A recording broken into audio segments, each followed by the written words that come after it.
پشتی تاخ انتصار هاتیا رزگار کرن جبال سپای عراقی و روزانه بسادان خیزان باجار موصله روید کنه جبرین لشکر عراقی لگند شهرزاد که دکویت روشهلات باجار موصله روزانه جمارک زحف یا آواران دهنه اوی گندی هر وکو او دیارکن کش بر ستمکاری داعش و نبونا خارن و وخارن و پچرانا هیزا الکتریکی او نچار کرینه مالن خواب جه پلن و قصد کمپا بکن.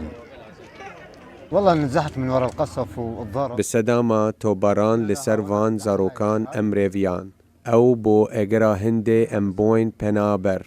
نازحين من زمار ام لدورا زمار هاتینا و هاتینا موصل هر یک جمعه چو آلیکی خواه من لدورا ربیعه مالبات من جی هش لموصلنا و نه هاتنا آزاد کرن بشكل غير لائق بينا. رفتار داعش برانبر ما گلک خراب بو وان زوری لما دیکر وان گوت چما هون نمیجانا کن و چما چغاله دکشینی وان همیتش لما قدخه کرن لی لشکری عراقی پیشوازی ها مکرن و خوده و بپارزن و سرکفتی بن لشکر عراقی امج داعش رزگار کرن گمان تیدانینه که دم او خیزاننج باجار موصل آوارد بن و کولین و دیفچون دگلت هیتا کرن بوه یکی که بزانن که دستوان دگل چکدارن داعش هبویا یا نه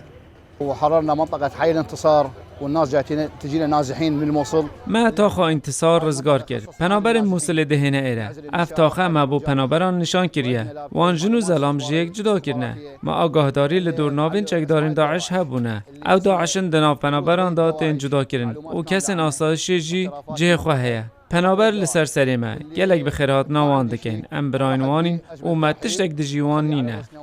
پرانیا او خیزان نها آوارد بنج روشهلات باجار موصله خلق گرکا انتصار و سماح و قدس الثانی و میثاقا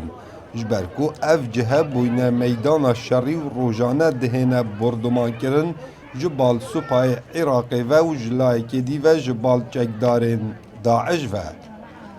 کاوا عمردنگ امریکا روشهلات باجار موصله